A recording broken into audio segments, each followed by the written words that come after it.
Irmãos, abramos nossas Bíblias na primeira epístola de Paulo aos Coríntios, capítulo 9. Primeiro aos Coríntios, capítulo 9. Vamos ler a partir do verso 24. Não sabeis, vós, que os que correm no estádio, todos, na verdade, correm, mas um só leva o prêmio? Correi de tal maneira que o alcanceis. Todo atleta em tudo se domina. Aqueles para alcançar uma coroa corruptível, nós, porém, a incorruptível. Assim corro também eu, não sem meta. Assim luto, não como desferindo golpes no ar, mas esmurro o meu corpo e o reduzo à escravidão, para que, tendo pregado a outros, não venha eu mesmo a ser desqualificado. Vamos a Hebreus, capítulo 6, e leiamos desde o verso 1. Por isso, pondo de parte os princípios elementares da doutrina de Cristo, deixemo-nos levar para o que é perfeito, não lançando de novo a base do arrependimento de obras mortas e da fé em Deus, e o ensino de batismos e da imposição de mãos, da ressurreição dos mortos e do juízo eterno. Isso faremos, se Deus permitir. É impossível, pois, que aqueles que uma vez foram iluminados e provaram o dom celestial e se tornaram participantes do Espírito Santo, e provaram a boa palavra de Deus e os poderes do mundo vindouro, e caíram, sim, é impossível outra vez renová-los para arrependimento, visto que de novo estão crucificando para si mesmos o Filho de Deus e expondo à ignomínia. Porque a terra que absorve a chuva que frequentemente cai sobre ela e produz erva útil para aqueles por quem é também cultivada, recebe bênção da parte de Deus.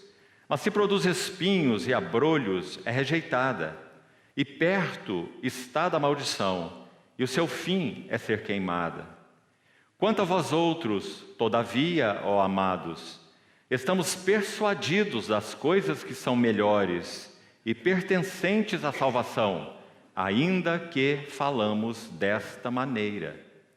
Porque Deus não é injusto para ficar esquecido do vosso trabalho e do amor que evidenciastes para com seu nome, pois servistes e ainda servis aos santos.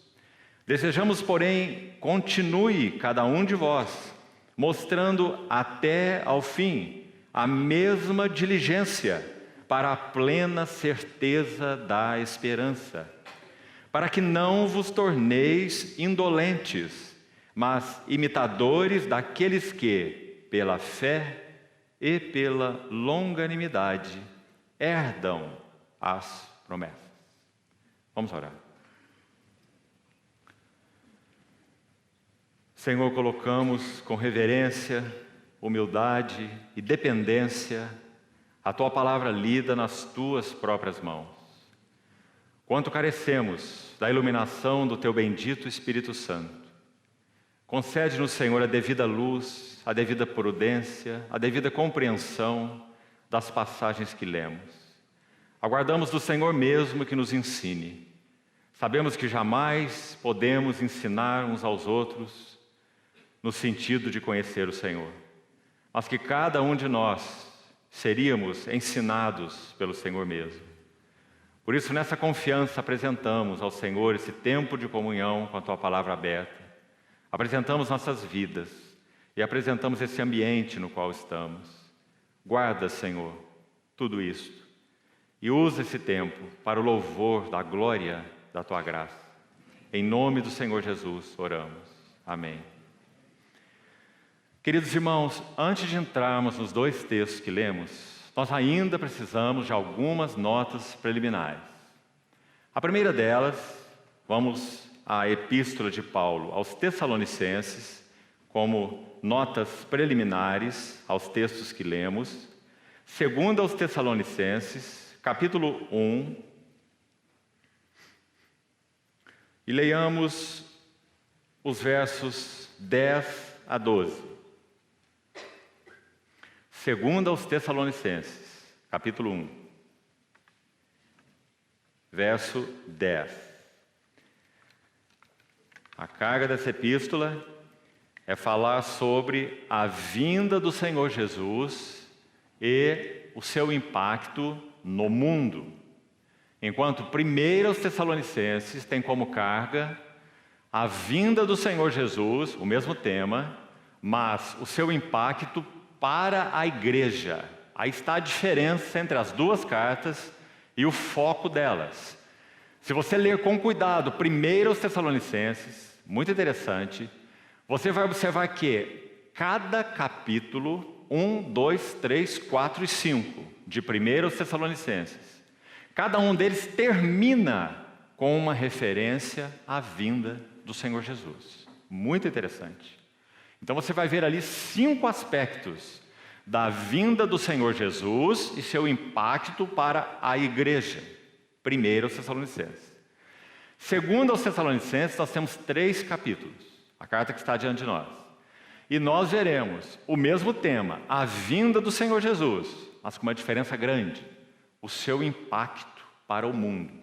Não que ele fale apenas sobre o seu impacto para o mundo nessa carta. O texto mesmo que lemos aponta um impacto para a igreja. Mas a ênfase de 2 aos Tessalonicenses é a vinda do Senhor e o impacto para o mundo.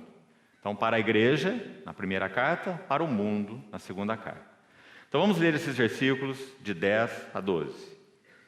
Quando o nosso Senhor vier, para ser glorificado nos seus santos, e ser admirado em todos os que creram naquele dia, porquanto foi crido entre vós o nosso testemunho.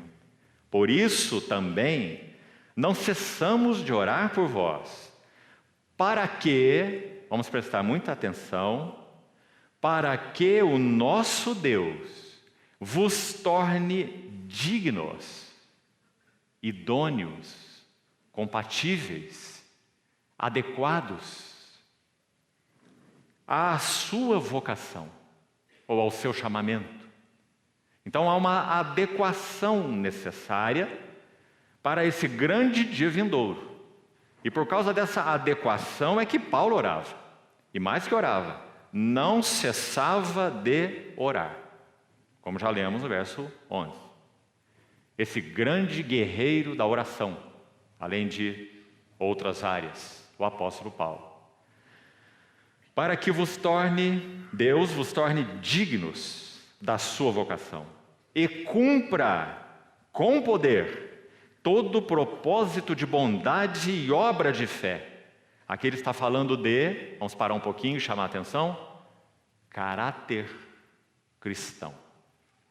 Então nós já temos uma primeira coisa importante. Paulo está falando que na vinda gloriosa do nosso Senhor Jesus, ele vem para ser glorificado nos seus santos. Amém? Esse é um ponto então pacífico, será assim para todos nós, para que tenhamos bastante clareza do que nessas 2 noites já foi compartilhado conosco, e sejamos muito cuidadosos, prudentes nas interpretações, né? Quando falamos para uma multidão desse tamanho, sempre ocorre esse risco, sempre, de sermos mal interpretados, né? Ou ouvido não bem afinado para ouvir exatamente o que está sendo dito. Então eu gostaria de trazer de novo essas ênfases. Quando nosso Senhor Jesus vier, Ele será glorificado em todos os seus santos. Está muito claro aí na palavra. Agora, Paulo batalha em oração pelos Tessalonicenses e por todas as igrejas, nós sabemos, né? Há o que pesa sobre mim diariamente, ele escreve aos Coríntios, a preocupação com todas as igrejas, né? Esse era esse homem maravilhoso, transformado de um bravio touro selvagem, matador de cristãos, podemos assim dizer, mesmo que a sua consciência exigisse isso, a consciência religiosa, não é? Ele dizia que servia a Deus com consciência pura, mas tão enganado um zelo tão sem entendimento, que ele então atuou da maneira como atuou, como Saulo de Tarso. O Senhor persegue literalmente esse vaso, encontra esse vaso, soberana e graciosamente, na estrada de Damasco, lança luz sobre ele, uma luz que só ele, uma luz que o alcançou, mais poderosa que a luz do meio-dia, falou ao coração dele com uma linguagem que nenhum dos que estavam ao redor dele entendeu, ou seja, algo destinado a esse homem chamado Saulo. Ele vai dizer então, ele apareceu a mim como um abortivo.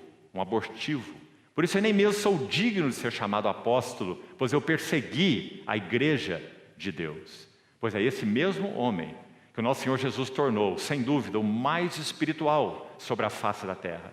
Seja no nível de visão, seja no nível de revelação, é o único homem que foi arrebatado ao terceiro céu e ouviu coisas inefáveis. E nós temos uma lista enorme sobre o que foi feito nesse vaso chamado Paulo.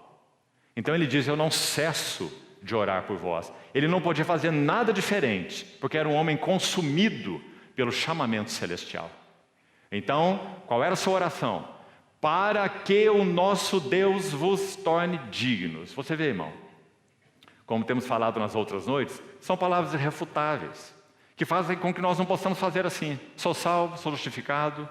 É tão triste essa linguagem que às vezes ouvimos de alguns lábios. Eu creio que você já também ouviu. Tenho certeza da minha salvação.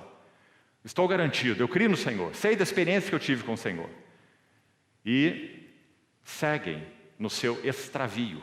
Às vezes extravio moral, às vezes extravio, inclusive, ético, né? De outros níveis de conduta, tratando levianamente a graça de Deus. Ora, se formos coerentes com o Novo Testamento, Pedro vai nos dizer isso na sua segunda epístola, essa pessoa devia se examinar bem, para ver se realmente ela foi salva.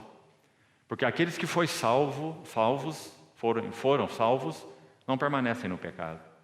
Como viveremos, pois, no pecado, se para ele já morremos? Permaneceremos no pecado para que seja a graça mais abundante? É o argumento de Paulo em Romanos 6. Então, que linguagem é essa? Que história é essa que ouvimos de alguns? Isso não tem o menor sentido. Acho que as pessoas precisavam ouvir o que Paulo escreveu para os Coríntios. 2 aos Coríntios 13, 4 e 5. Examinai-vos a vós mesmos, provai-vos a vós mesmos, se estáis na fé. E ele diz, se é que já não estáis reprovados. São palavras de Paulo, em 2 aos Coríntios, capítulo 13. Então, essa linguagem não tem sentido para verdadeiros cristãos. Então, Paulo ora pela igreja de Tessalônica e diz, ele vem, e ele será glorificado em todos os verdadeiros santos, os que realmente são seus santos. E ele conhece, segundo Timóteo, o Senhor conhece os que lhe pertencem. Porque há muita profissão de fé espúria, falsa, sem realidade. Nem todo que me diz Senhor, Senhor entrará no reino, mas aquele que faz a vontade do meu Pai que está nos céus. Então, ele vem para ser glorificado nos verdadeiros santos. E mais que isso, olha que palavra bonita. Ele vem para ser admirado. Não é uma linda palavra? Admirado em todos os que creram. Ora, irmãos, nós não éramos mais que uma massa disforme, um aborto à beira do caminho. Na linguagem de Ezequiel 16. Mas ele nos lavou com água, nos cobriu com seu manto, colocou uma coroa sobre nossas cabeças e nos fez a sua amada. E agora, nesse dia que ele virá, ele será admirado naqueles que eram nada mais do que um aborto à beira do caminho. Admirado em todos os seus verdadeiros santos. Agora, qual a implicação disso? Se isso é simplesmente automático, pergunta, por que orar? Só necessário aguardar, nada mais. E quem sabe viver da melhor maneira que pudermos, cada um segundo sua cabeça. Mas Paulo diz, não, eu não cesso de orar por vós. Para que esse Deus, que na pessoa de Cristo virá para ser glorificado nos seus santos, vos torne adequados, idôneos, dignos. Interessante que um dos sentidos desse termo é um maestro conduzindo uma orquestra. Nós tivemos a oportunidade há poucas semanas atrás de ver um espetáculo realmente digno de nota. Nós vimos uma apresentação da Orquestra Filarmônica de Berlim, ao vivo, em Berlim mesmo, aberta numa apresentação Open Air Concert. Que coisa maravilhosa! Aquela orquestra com coral e tudo, Filarmônica de Berlim, uma das melhores do mundo, sendo regidas por um maestro tcheco, se não me engano. Uma lindíssima apresentação. E é maravilhoso nós vermos aquele maestro com aqueles gestos tão suaves, tão precisos, totalmente envolvido com aquilo que está sendo apresentado e regendo aquela imensa orquestra de instrumentos e de vozes. É isso que está nesse texto. O nosso Deus vos torne harmônicos, dignos, compatíveis, idôneos ao grande chamamento que vocês tiveram, que é nada menos que um chamamento, uma vocação celestial. As palavras de Hebreus 3:1. Santos irmãos, que participais de uma vocação celestial. Nós não somos espectadores, não estamos em um cinema. Nós participamos. Expectar é uma coisa, participar é outra coisa. Nós somos participantes, integrantes de um chamamento celestial. Você vê, entende agora, porque o Senhor disse assim: se esse sal, então, se torna insípido, para nada presta, senão para ser lançado fora e pisado pelos homens. Você acha que o Senhor foi drástico demais, irmão? Ele não foi. Porque a obra da cruz e a obra do Pentecostes, sangue e óleo, realizaram tal obra na vida da igreja, que nós ou respondemos plenamente a ela, ou nós não servimos para nada mais. Senão para sermos lançados fora e pisados pelos homens. Melhor que nós nunca tivéssemos conhecido a verdade. Palavras de Pedro agora. Nenhuma dessas são minhas. Todas são deles, dos autores bíblicos, pelo Espírito Santo. É melhor que nunca eles tivessem conhecido a verdade, do que conhecer a verdade e se desviarem dela. Um cão que voltou ao seu vômito, e uma porca lavada que voltou ao lamaçal. Então, a carga de Paulo: Deus, o Deus que vos chamou com santa vocação, vos torne dignos. Em uma palavra, caráter. Então, irmão, graças ao Senhor por nos conceder, tantos irmãos juntos, condições espirituais de sermos prudentes nas passagens que estamos examinando.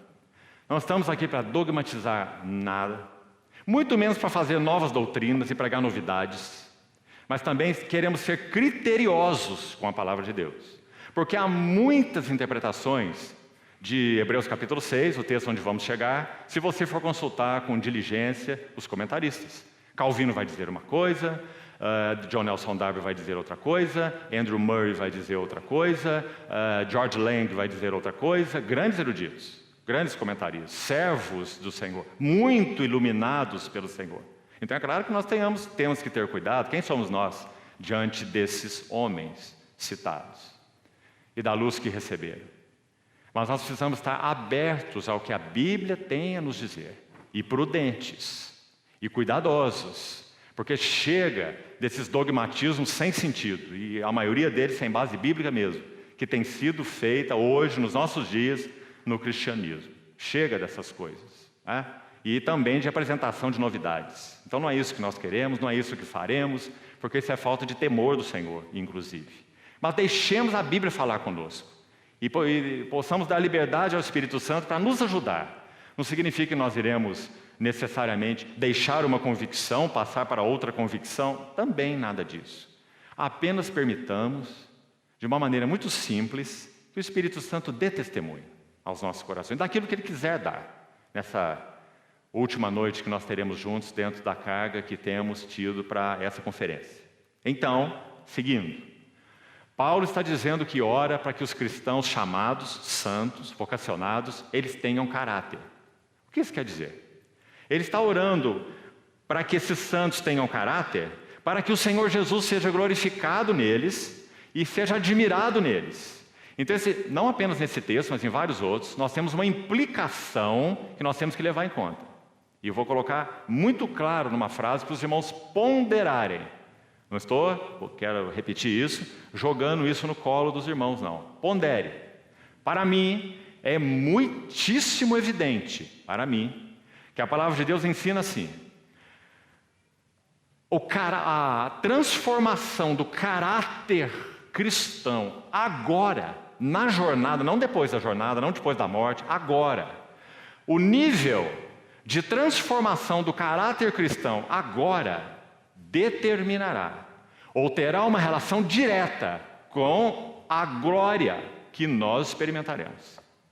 Ontem nós chegamos a citar mesmo um versículo, quando Paulo diz assim: até mesmo entre estrelas e estrelas há diferença de esplendor. Será que a Bíblia não deixa isso claro? Então por que quando a Nova Jerusalém é apresentada, tem 12 fundamentos? Você está lá? Seu nome é um dos 12? Não. Então Pedro tem uma glória, João tem uma glória, Tiago tem outra glória, Mateus tem outra glória, e eles têm uma glória que outros não têm. Porque eles são apresentados como 12 colunas e 12 fundamentos. Porque foram soberanamente, graciosamente separados pelo Deus Cordeiro, o Deus Filho, para serem as 12 testemunhas. Não é? Então parece muito evidente na Bíblia que sim, haverá níveis de participação distintos na glória do Senhor. A morte não vai passar uma régua e nivelar para todos nós e nos introduzir em massa numa experiência de glória vindoura. Realmente nós não vamos encontrar base bíblica para isso. Nós vamos encontrar base bíblica para dizer que todos os cristãos serão glorificados. Está aí um dos textos que acabamos de ler. Que todos participaremos da glória do Senhor Jesus. Também encontraremos base bíblica. Nós não encontraremos nenhuma base bíblica que vai nos dizer que todos nós teremos a mesma glória. Por quê? Porque, de novo, há uma inferência para mim muito nítida na Bíblia. Faça o seu exame e chegue à sua conclusão que o caráter cristão hoje formado nos santos, vou repetir o que já falei, ele determinará a glória na qual participaremos na vinda do Senhor. Do contrário, não tem sentido esse texto e muitos outros que nós estamos lendo. Para que Paulo orar? Para que batalhar? Para que lutar em oração? Para que aqueles santos se tornem dignos. Palavra que tem relação com caráter. Dignos da vocação a que fomos chamados, a que foram chamados. Vamos seguir. E cumpra com poder todo o propósito de bondade e obra de fé. Nosso irmão hoje pela manhã estava citando exemplos tão práticos, né? Com a graça do Senhor que lhe tem sido dada, sobre relacionamentos, aquilo que ele chamou de afetos limitantes, né? Coisas simples, práticas, tão práticas, que podem nos emperrar por tanto tempo, de tantas formas, não é? O que isso significa no frigir dos ovos, digamos assim? O Espírito Santo peleja conosco, ele batalha conosco, para formar em nós um caráter. Às vezes nós usamos essa frase só como um chavão. Você aprendeu, você tem ouvido isso há 10 anos. Então, às vezes, quando você ora, as palavras vêm automáticas na boca. Ó, Senhor, pelo Espírito Santo, forma o caráter de Cristo em nós, forma o caráter de Cristo em nós, mas nem sabe exatamente o que está dizendo, né? Irmão, essa questão de formar o caráter de Cristo em nós hoje tem a ver com a glória que nós experimentaremos no futuro. Então Paulo luta em oração. Eu não cesso de orar para que Deus, o Deus que vos chamou com santa vocação, Ele vos torne idôneos. Se eles já fossem idôneos, Paulo não precisava orar. Eles não eram ainda idôneos. Para que Ele vos faça idôneos, dignos de tão elevado chamamento. E cumpra com poder todo o propósito de bondade, toda a obra de fé. Em outras palavras, que vocês não fiquem emperrados. Que vocês permitam o trabalho da cruz realmente em vocês. Que vocês não vivam apegados a coisas que não são. Que vocês não deem lugar não permitam que nada possa competir com o Senhor na vida de vocês. Que Ele seja único, central, atraente, todo suficiente. Do contrário, como o caráter de Cristo vai ser formado em nós? Irmãos, há um irmão, nem me lembro o nome dele, que escreveu um livrozinho que se chama, o título é interessante, sobre o casamento cristão, faz muito tempo, nem me lembro exatamente do título, mas a ideia do livro é a seguinte: nossos casamentos cristãos são temporários. Achei muito interessante. E ele está falando realmente uma verdade. Esse relacionamento que o Senhor usa de maneira tão única, chamada casamento. para realizar aquilo que nós estamos lendo nesse versículo. Não há nenhum relacionamento tão poderoso para realizar isso em nós como o casamento, a união conjugal. Nos quebrar, nos ensinar, nos moldar, nos tirar dessas coisinhas, esses milindres, não é? Esses distúrbios, às vezes tão sérios que temos de temperamento, de personalidade, de humor, não é verdade? Agora, ele faz isso para quê? Para que tenhamos uma boa vida, sejamos sarados, resolvidos, não é? César, por exemplo, gosta de usar bastante essa palavra resolvido, né? É importante que nós tenhamos todos os nossos assuntos resolvidos, né? E entendemos muito bem a linguagem dele. Mas o Senhor não trabalha em nós só para que sejamos resolvidos. Ele trabalha em nós para que tenhamos um caráter. O caráter de Cristo formado em nós. Esse é o alvo do Senhor. Muito mais do que produzir um bem-estar em nós, bem-estar psicológico. Aliás, não existiria nenhum bem-estar psicológico se o caráter de Cristo não estivesse sendo formado em nós. Existe só uma experiênciazinha de melhoria aqui ou ali. Igual quando você tem uma porta velha na sua casa, que toma sol e chuva o dia inteiro, o verniz está descascando, está feio, você pega uma lixa, passa assim, dá um verniz maravilhoso lá, a porta brilha, né? Fica aquela maravilha, mas daí um tempo, a velha porta descascada está de volta. Não é? Será que é assim que o Espírito Santo trabalha em nós? Isso é formar o caráter de Cristo em nós. Sabe, irmão? Nosso irmão é um profissional dessa área, né, dessa área acadêmica, natural, chamada psicologia, e ele, mais do que todos nós juntos, sabe que é verdade o que eu vou dizer aqui. Aliás, essas são palavras dele também. Nós temos uma amizade de mais de 20 anos, nós dois já. E a psicologia acadêmica vai levar sua alma ao inferno. Porque a psicologia acadêmica, ela é anti-Deus. Ela só trabalha com o ego e do ego para o ego e nada mais. Agora, há uma psicologia bíblica. Há uma psicologia de Cristo. Porque é um tratamento da alma segundo Cristo, e segundo o Espírito Santo, e segundo a palavra de Deus. Essa sim salva nossas almas. Essa sim tem condições de nos transformar. Essa sim nos dá suporte, essa sim nos ajuda, né? Então esse é o trabalho do Espírito Santo. Não é para que tenhamos bem-estar e sejamos resolvidos, ou seja o que for. É para que um caráter possa ser formado em nós. E não é caráter de bom cidadão, não. Não é um caráter ético, razoável, não. É o caráter do santo de Deus. É o único caráter que agrada a Deus. Este é meu filho amado, e nele eu tenho todo o meu contentamento. Por isso o Espírito Santo está aí, para trabalhar na vida de cada um de nós. Então hoje, se ouvirdes sua voz, não endureçais os vossos corações. Então, amados irmãos, Deus vos torne dignos, guarde isso, caráter da vocação a que foram chamados. E cumpra com poder todo o propósito de bondade e obra de fé. E aí nós temos o a fim de que. Olhe, por favor, para a sua Bíblia, verso 12. 2 aos Tessalonicenses aí, 1:12. A fim de que.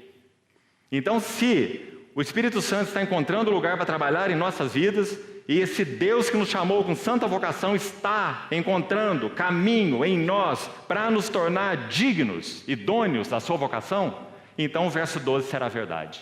A fim de que o propósito do trabalhar do Espírito Santo hoje é o verso 12. É o a fim de que o nome do nosso Senhor Jesus Cristo seja, de novo, glorificado em vós. E vós nele, segundo a graça do nosso Deus e do Senhor Jesus Cristo. Um detalhe aqui para seguirmos para o próximo texto. O termo glorificado está no verso 10, quando vier para ser glorificado. Está no verso 12, para que o Senhor Jesus seja glorificado. Localizou aí? São as duas únicas menções dessa palavra no Novo Testamento. Claro que não é em português, né? É em grego, na língua original. Então, apenas essa palavra aí aparece só essas duas vezes em todo o Novo Testamento. Qual é o sentido dela e por que ela é tão especial assim? O sentido dela é não apenas ser glorificado, mas exatamente, literalmente, é ser embelezado com glória. Ou ser adornado com glória. Então, veja como são lindos esses dois versos. quando ele vier para ser adornado com glória nos seus santos. E o verso 12: a fim de que o nome do Senhor Jesus Cristo seja adornado com glória em vós e vós nele. Segunda passagem, aí mesmo, no capítulo 2. Vamos ler os versos 13 e 14, ainda como a segunda nota preliminar. Então já vamos avançar.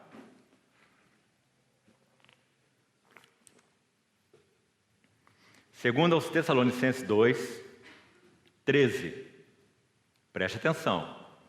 Entretanto, devemos sempre dar graças a Deus por vós, irmãos amados pelo Senhor. Por isso, dar graças pelo quê?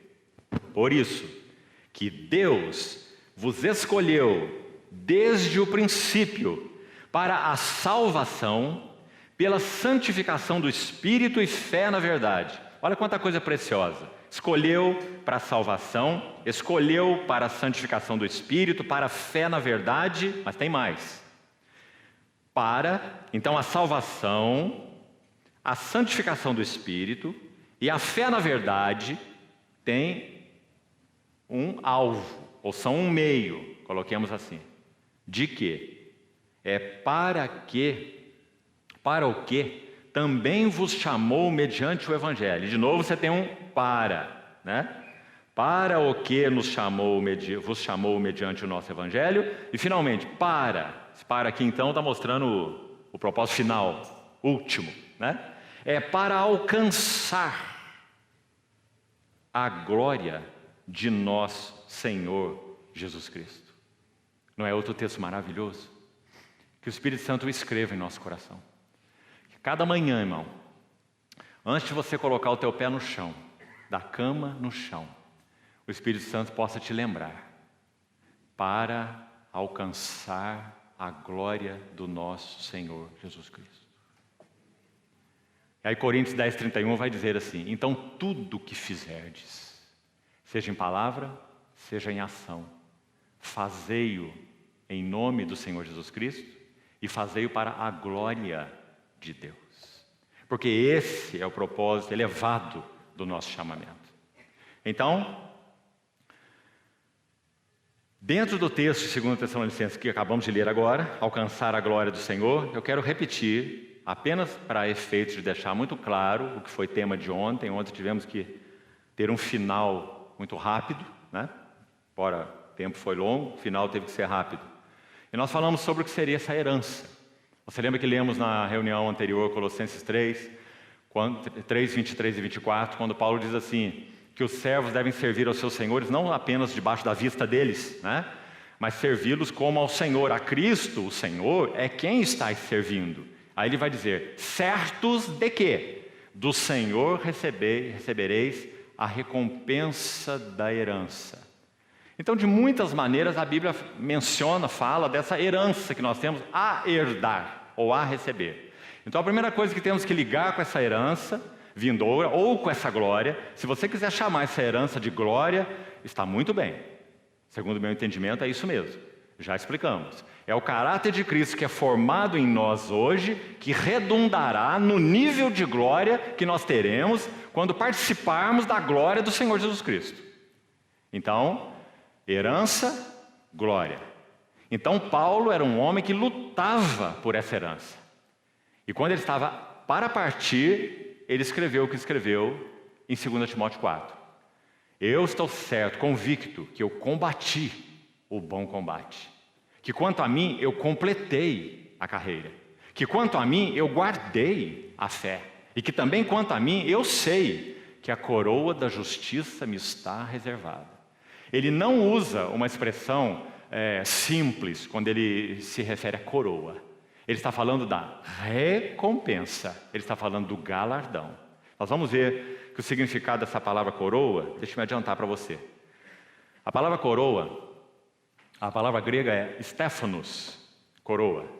Ela é usada também em Coríntios 9, quando nós lemos o texto, que vamos voltar a ele agora há pouco. Todo atleta em tudo se domina, aqueles para alcançar uma coroa corruptível, nós, porém, uma coroa incorruptível. Essa palavra Stephanos. Deixe-me ir de novo ao erudito Strong, para nos ajudar. O que significa essa palavra? Então, anote aí se você quiser. O que é essa coroa que nos está reservada? O que é a coroa de justiça? Outros textos falam sobre a coroa de glória, né? O que significa esse Stephanos, coroa? Vamos lá, primeiro. Honra e recompensa pela dignidade alcançada. Honra e recompensa pela dignidade alcançada. Seria importante nós irmos aos textos. Vamos lá, por favor. Vamos fazer isso rapidamente. 2 Timóteo, abra comigo, por favor. Olha o que diz 2 Timóteo 4:8, texto citado. Já citamos, mas vamos ler. 2 Timóteo 4:8. Já agora a coroa da justiça me está guardada, a qual o Senhor reto juiz. Nós chamamos atenção para essa palavra juiz, lembra? Porque se ele estivesse desejando enfatizar Salvador, ele teria usado a palavra Salvador, não é? Mas, irmão, Salvador tem a ver com a questão da regeneração, com a questão de ser justificado, com a questão de ser alcançado pela graça, não é? Esse é o Salvador. Mas Paulo não está tratando disso aqui. Ele está tratando de uma carreira. Ele diz assim: quanto a esta carreira, nós temos alguém que está sentado no trono e que julgará cada um de nós segundo a carreira, ou não. O que está escrito em 2 Coríntios 5:10. Todos nós, quando Paulo diz nós, ele está incluindo ele. Senão ele diria todos vós. Então ele diz, todos nós compareceremos perante o tribunal de Cristo. E cada um receberá, eu e você. Só não sabemos o dia, mas ele já está marcado. Nós receberemos segundo o bem ou mal que tivermos feito por meio do corpo. Não é? E também outro texto vai dizer, e receberá cada um segundo as suas obras. Então, Paulo tem isso muito claro em mente. Ele não está falando de justificação, ele não está falando de regeneração. Ele está falando em como você correu a sua carreira, fiel ou infiel, perseverante ou não perseverante. Permitindo que o Espírito Santo tratasse sua vida ou não. Permitindo que o caráter de Cristo fosse formado em você ou não. Essas são as questões, amados irmãos. Então, a coroa me está guardada e o Senhor reto juiz me dará naquele dia. Você vê que aqui é um juiz da igreja, não é um juiz do mundo, não é? É um juiz reto no trono que está julgando a carreira e o resultado da carreira cristã de cada um de nós. Então esse reto juiz me dará naquele dia. Aí ele vai dizer, e não só a mim, mas ele dará também essa coroa a todos os quantos amam sua vinda. Sabe por que, irmãos, esse versículo me parece tão especial? Preste atenção, vou sugerir algo para você considerar. Quando Paulo diz que ele dará essa mesma coroa, o mesmo Stephanos, essa coroa de justiça que ele sabe que receberá do Senhor pela sua fidelidade ao Senhor, pela maneira como ele correu a carreira, ele diz que ele dará a todos quantos amam sua vinda. Por que ele não disse outra coisa? A todos que correrem a carreira com perseverança, por exemplo. A todos que forem fiéis, por exemplo. Não é? Ele poderia dizer bastante coisa. Mas ele diz, ele dará a todos quantos amam sua vinda. Sabe por quê, irmão? Se nós realmente amamos a vinda do Senhor, todas as outras coisas estão alinhadas em nossas vidas. Ninguém ama a vinda do Senhor verdadeiramente, se as coisas não estão alinhadas. Ama o mundo, os prazeres, as paixões, tem seus planos, metas, ama a si mesmo, etc, etc. Aqueles que realmente amam a vinda do Senhor, esses definitivamente têm o caráter de Cristo formado neles. Se não me engano, foi Jesse Penluz mesmo, que caminhando pela rua, disse certa vez assim a alguém que estava com ela, que bom seria se essa conversa que estamos tendo fosse interrompida na próxima esquina, porque nós então encontraríamos com Ele. Todos quantos amam a sua vinda, esses receberão a coroa da justiça, porque esses não amam mais nada, amam a sua vinda. E por que amam a sua vinda? Porque amam a Ele. Uma das palavras para a vinda do Senhor é parousia, que significa presença. Nós não amamos os eventos relacionados à vinda do Senhor Jesus. nós amamos aquele que vem, o Senhor Jesus. Esse é que nós aguardamos. Maranata, vem, Senhor Jesus. Irmão, seja honesto. Ninguém ora assim, se não tem esses assuntos resolvidos no seu coração. Não é? Coração dividido não ora assim. Então, por isso, Paulo coloca essa expressão aqui. Segunda característica do Stéphanos, coroa, a segunda marca, segundo significado, é uma recompensa. Stéphanos, coroa, é uma recompensa pelo serviço fiel. Você quer ver? Deixa eu citar de cor para você. 1 Pedro 5,4. Ora, logo que o Supremo Pastor se manifestar, sua vinda, logo que o Supremo Pastor se manifestar, vós recebereis a imarcessível coroa de glória. Quem? Para quem Pedro está escrevendo? De quem Pedro está falando especificamente? Quem é o vós aí? Presbíteros, anciãos das igrejas locais. Rogo, pois, aos presbíteros que há entre vós, 1 Pedro 5,1, eu, presbítero, como eles. Pedro era presbítero em Jerusalém, além de ser apóstolo. Então eu rogo aos anciãos, porque eu também sou um ancião como vocês, pastoreai o rebanho de Deus, não com sorte da ganância, mas de boa vontade. Cita as características maravilhosas naquele capítulo que refletem quem foi o Supremo Pastor, o nosso Senhor Jesus. Então ele diz, sirvam assim, cuidem assim, como episcopos, como anciãos e tudo que compete a essa função de governo da igreja, como a Bíblia chama. Se vocês fizerem assim, Pedro vai dizer, quando o Supremo Pastor, vocês são só uma figura dele. Então, conheçam bem a ele, porque é ele que vai se manifestar. E se vocês forem fiéis, então vocês vão receber uma imarcessível coroa de glória. Você vê? O que isso significa? Significa recompensa por um serviço fiel. Muito bem, servo bom e fiel. Nosso irmão pela manhã hoje nos deu um vislumbre tão importante da história da igreja.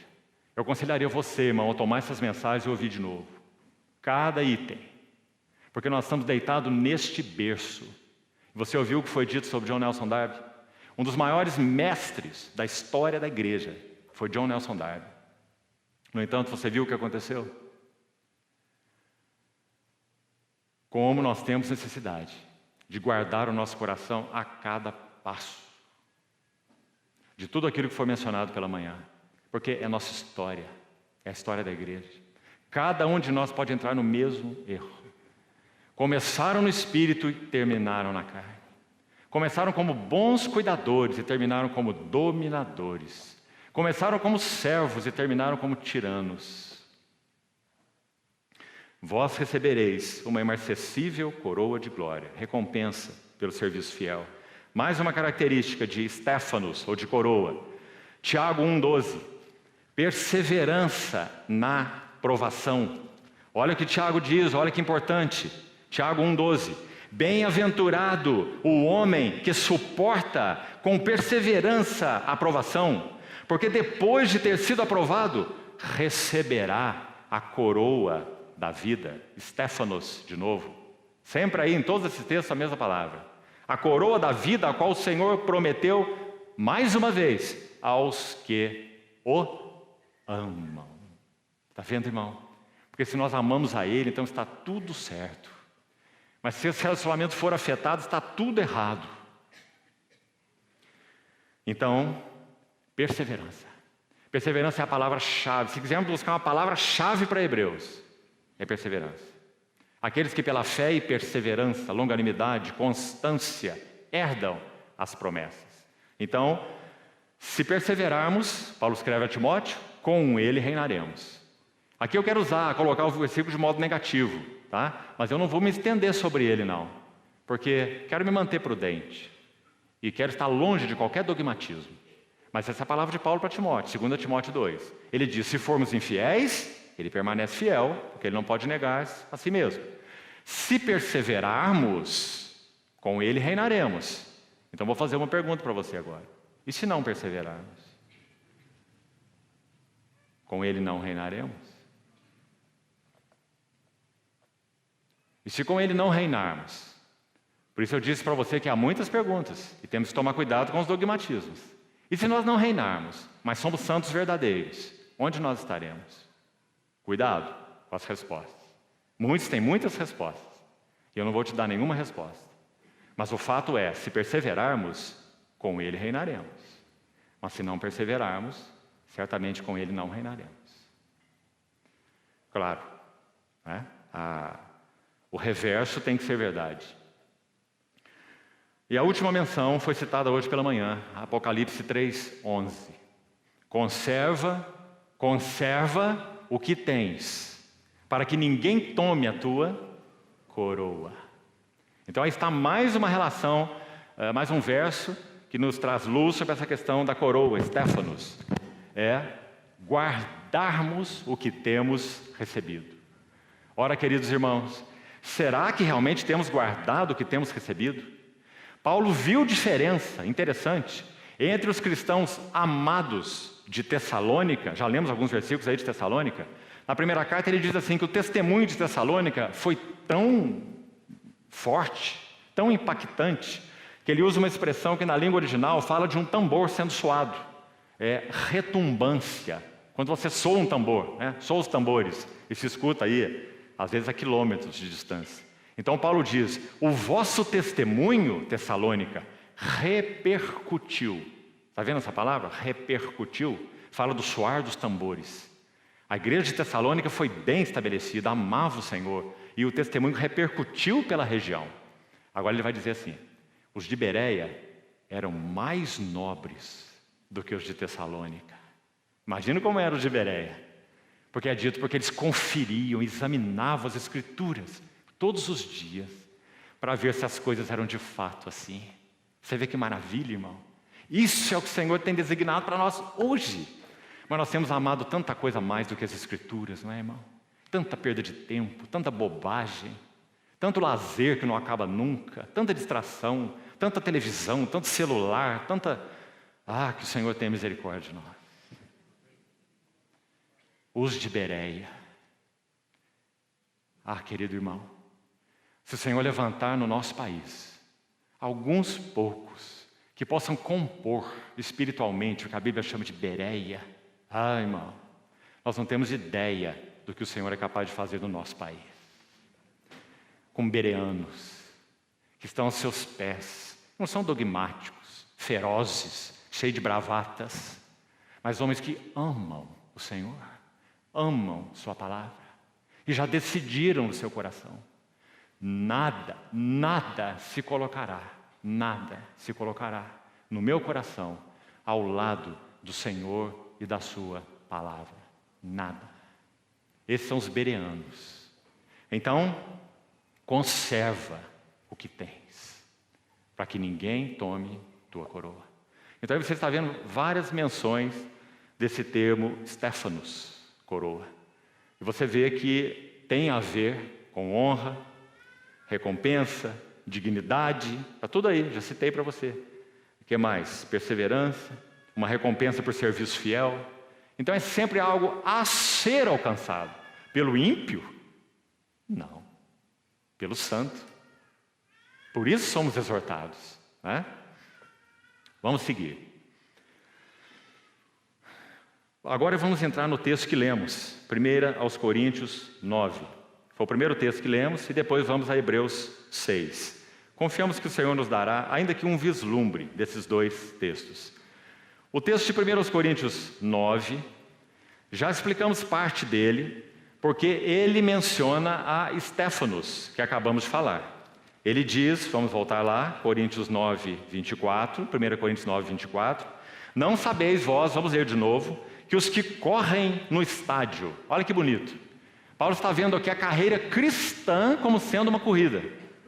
Os que correm no estádio, eles na verdade correm todos, mas um só leva o prêmio. Então ele diz, correi de tal maneira, não significa que nós todos vamos correr e entre nós só um vai levar o prêmio. É lógico, não é? Paulo está fazendo uma comparação da corrida com a nossa carreira. Está dizendo, todos nós devemos correr de tal maneira, ou de maneira igual àquele lá do estádio que levou o prêmio. Então, correi de tal maneira que o alcanceis. Aí ele vai dizer, todo atleta, em tudo se domina. Aqui queria separar então algumas características desse texto. Vamos lá. Primeira, na nossa carreira cristã, em tudo se domina. Todas as coisas me são lícitas, mas nem todas me convêm. Isso é se dominar. De novo, todas as coisas me são lícitas, mas nem todas edificam. Isso também é se dominar. Eu vou colocar meu coração naquilo que edifica. Terceiro, todas as coisas me são lícitas, mas eu não me deixarei dominar por nenhuma delas. E hoje de manhã foi falado sobre comida, vestimenta, bebida e muitos detalhes práticos mais aí poderíamos acrescentar, não é? Coisas e coisas. Não me deixarei dominar por nenhuma delas. Isso é correr a carreira. Depois ele diz, não sem meta. Vamos seguir, verso 25. Todo atleta em tudo se domina, aqueles para alcançar uma coroa corruptível, nós, porém, a incorruptível. Assim corro eu, também eu, não sem meta. Outra palavra bonita aí. Essa expressão não sem meta, você também pode traduzi-la assim, não sem certeza, não incertamente, sem saber exatamente para onde vou, qual é o caminho, quais aí as nuances desse caminho, né? Então, discernimento espiritual. Para que eu fui chamado? O que eu estou fazendo aqui? Qual é a meta da minha vida? Que tipo de carreira eu estou correndo? Para onde eu vou? E qual é o resultado? O que eu estou buscando? É claro que isso tem que estar claro para nós como cristãos, porque nós somos os atletas aqui. Então, nós estamos correndo para onde? A meta está lá, o tiro foi dado, você deu ré, não é? Você virou para cá, tomou o rumo errado, ou correu metade do caminho e fez uma conversão para a direita? Então Paulo diz, sem incertezas. É o sentido do termo, não sem meta. Depois, vamos ver mais uma característica. Assim luto, não como desferindo golpes no ar. De novo, a mesma figura da incerteza, que agora ele explora dessa forma. Deixe-me dar uma ilustração disso para você, muito prática. Na minha leitura, Paulo está dizendo que ele tem discernimento espiritual para reconhecer quais são os inimigos. Então ele não dá murro no ar, soco em vão. Ele sabe quais são os inimigos. Digamos que até em particular dele. Porque embora basicamente nossos inimigos sejam os mesmos, assumem contornos diferentes na vida de cada um de nós. Você concorda com isso? César sabe nos dizer isso muito bem. Os contornos que esses inimigos assumem. Então, ele diz, eu não desfiro golpes no ar, mas detectando o inimigo, eu desfiro um soco na cara do inimigo. Será que nós temos feito isso com os nossos inimigos? Ou nós estamos criando serpente debaixo da cama? Não como desferindo golpes no ar. Nós somos muito mimados, irmãos. Algumas pessoas começam a receber tratamentos efetivos, escute bem, e pergunte para os médicos, começam a receber tratamentos efetivos para determinada enfermidade que eles têm. Já se trataram 10 anos, 20 anos, e ficaram do mesmo jeito. Num determinado momento, começam a receber tratamento efetivo. Sabe o que elas fazem? Desistem do tratamento. Sabe como chama isso? Morbidez. E sabe por que as pessoas desistem? Porque enquanto elas estão com aquela enfermidade, elas são o centro das atenções. E dos cuidados de todos, e dos mimos, e etc, e etc. Você viu o tamanho do inimigo? A ferocidade dele? Então Paulo diz, eu desfiro um soco no rosto, não golpes no ar. Esse é um inimigo terrível de minha alma. Será que nós temos feito isso com os nossos inimigos? Dentro de nós? Depois ele vai dizer, seguindo, mas esmurro, a palavra para esmurro é subjugo. Subjugo. Ele está dizendo, meu corpo não é meu patrão. Se ele está com fome, eu posso fazê-lo continuar com fome. Irmãos, há pessoas que meia hora de atraso no almoço, elas perdem a noção da vida. Não é? Se não tivesse um pouco de razão, esmurrava a esposa. Não é? Será que isso é condizente com o caráter cristão? Paulo vai dizer assim: nas muitas vigílias, nos muitos jejuns, nas muitas fadigas, nos muitos açoites. Amados irmãos, se o apóstolo Paulo estivesse aqui entre nós hoje, e nós pedíssemos para ele tirar sua camisa e mostrar suas costas para nós, quando nós pensamos nele, nós pensamos, e isso está correto, no maior teólogo que jamais pisou essa terra. Foi Paulo. Você tem dúvida que foi Paulo? Metade do Novo Testamento foi ele que escreveu, e tudo que os teólogos pregaram está em cima do que ele escreveu. Não é? O maior teólogo dessa terra. Um tremendo apóstolo, o maior deles. Arrebatado até o terceiro céu. Visão de Cristo, não visão. Cristo foi encontrar-se pessoalmente com Paulo no caminho. Né? Foi só uma visão, não. Visão outros tiveram também. Cristo foi se encontrar com Paulo no caminho e chamá-lo, no caminho de Damasco. Né? Oh, que homem! Mas se ele virasse suas costas para nós aqui, nós veríamos um escravo surrado. 5 vezes recebido dos judeus, uma quarentena de açoites, menos um. 3 vezes foi fustigado com varas, uma vez apedrejado. Naufrágio 3 vezes, na voragem do mar, em perigo nos desertos, em perigos nos rios, em perigos em salteadores. Amados irmãos, Deus forja vasos. E por causa desse forjar, o resultado é coroa, glória, recompensa, porque foram fiéis, porque amaram mais a Cristo do que a si mesmos, porque entregaram tudo por causa do Senhor. Agora, irmão, o que significa para nós entregar tudo por causa do Senhor? Nós não temos nada. O Atmani estava na sua prisão e estava adorando o Senhor. Ele ficou 20 anos numa prisão comunista, tinha mais ou menos 1,79 m de altura, e quando ele partiu para o Senhor, ele estava com 49 quilos. 20 anos numa prisão comunista. Ele estava adorando o Senhor na cela de prisão. E ele frequentemente fazia isso. E o seu carcereiro estava lá, de longe, ouvindo o irmão Watmani adorar. E a palavra de Deus penetrando no coração desse carcereiro. E estrangulando o carcereiro. E mexendo com o carcereiro. E o carcereiro um dia olhou para um lado, olhou para o outro, vê se não via ninguém. Né? Estamos imaginando a história, é um sistema comunista. Então ele chegou na cela do nosso irmão Watmani. E disse assim: Senhor Ni, eu gostaria muito de receber esse Cristo que você adora. Mas eu tenho medo de perder tudo. E o Watmani disse a ele: mas enquanto você não recebê-lo, você não tem nada.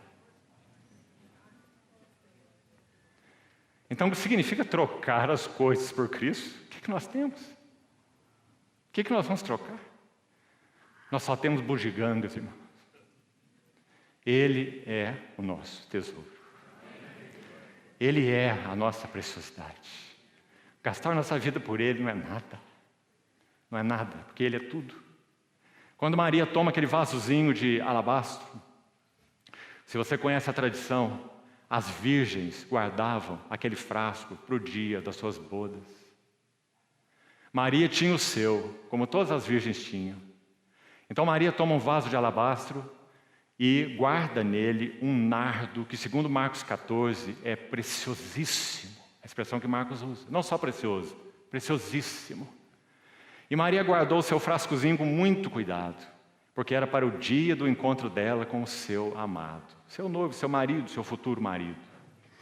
Então, 6 dias antes da Páscoa, nosso Senhor não tinha nada em Jerusalém. Ele virava as costas para Jerusalém no entardecer. E ele ia pernoitar em Betânia. Porque em Jerusalém ele tinha uma promiscuidade sacerdotal, corrupção, cobiças, cambistas. A sua glória defraudada no templo. Então ele virava as costas para Jerusalém com infelicidade. E virava sua face para Betânia. E ia pernoitar em Betânia. E desenvolveu uma amizade maravilhosa com aquele lar de Betânia. A Bíblia descreve 7 visitas do Senhor a Betânia, e você devia estudá-las, porque falam do progresso da carreira cristã e de maturidade espiritual. Na primeira visita, Maria está sentada aos pés do Senhor, a ouvir os seus ensinamentos. Era isso que ela amava. Na segunda visita, o Lázaro está morto. E quando o Senhor se aproxima da aldeia de Betânia, Maria vai encontrá-lo e se lança aos pés do Senhor. De novo, pés do Senhor. Maria tem uma história com os pés do Senhor.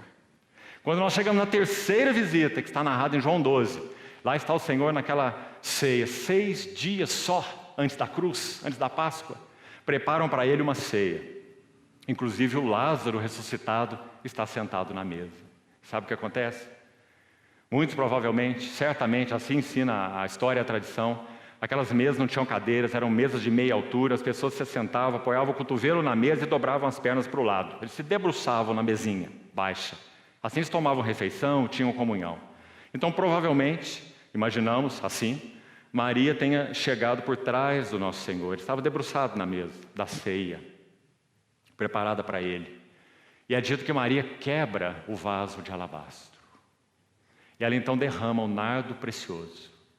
Segundo os relatos combinados, você tem que combinar todos os 3 relatos, ela unge a cabeça do Senhor e unge também os seus pés. E enxuga com seus cabelos. Amado irmão, quando ela quebra o vaso com o nardo que ela guardou para o grande dia dela como uma mulher virgem, que aguardava esse amado que viria. Quando ela quebra esse vaso, ela está dizendo ao Senhor, sem nenhuma palavra, ela está dizendo: Senhor, Tu és para mim o mais precioso. E ela derrama o nardo precioso sobre a cabeça do Senhor. O que ela está dizendo? Tu és a única cabeça. Quando ela unge com o nardo seus pés, o que ela está dizendo? Sem palavras. Eu sou a tua serva. Ungindo os pés. E quando ela toma os seus cabelos, Coríntios 11 vai dizer que cabelo é glória da mulher. Quando ela toma os seus cabelos e enxuga os pés do Senhor. Nenhuma mulher faria isso com seus lindos cabelos, enxugando os pés de alguém que veio da rua para tomar a ceia com eles. Ela toma sua glória e coloca aos pés do Senhor. O que ela está dizendo? Ela está dizendo: Senhor, só Tu tens a glória. Foi isso que ela fez. E por que ela fez? Os discípulos do Senhor eram todos obtusos, cegos, não sabiam quase que nada de nada. É dito em Lucas 18 que quando o Senhor estava subindo para Jerusalém, a última subida, a última viagem, eles estavam dizendo, brigando por quem se assentaria à direita ou à esquerda do Senhor no trono. Esses eram os seus discípulos. Mas não Maria. 6 dias antes da Páscoa, Maria conheceu o que estava no coração do nosso Senhor. Então, é dito que, pelo nosso Senhor, que aquela atitude de Maria seria contada em todo o mundo quando o Evangelho fosse pregado. Mas, irmão, quando nós pregamos o Evangelho hoje, nós nem lembramos da Maria, nem falamos dela. Porque, na verdade, o sentido da passagem não é para ser interpretado assim, com essa literalidade. O que nosso Senhor quer dizer não é isso. Quando você pregar o Evangelho, lembre de Maria. Diga que Maria ungiu os pés do Senhor. Será contado o que ela fez para a memória sua. Não é nada disso. O Senhor está dizendo assim, o objetivo do Evangelho, a razão do Evangelho. O Evangelho é pregado por causa ou para fazer com que todos os que o recebam sejam como Maria, que entreguem tudo e coloquem tudo aos pés do Senhor. Então o que ela fez será contado por todo mundo em memória sua, onde o Evangelho for pregado. Conclusão: o propósito do Evangelho não é encher nossas cabeças disso, daquilo, de teologia, de ética, de sei lá o que for. O propósito do Evangelho é nos fazer Marias aos pés do Senhor.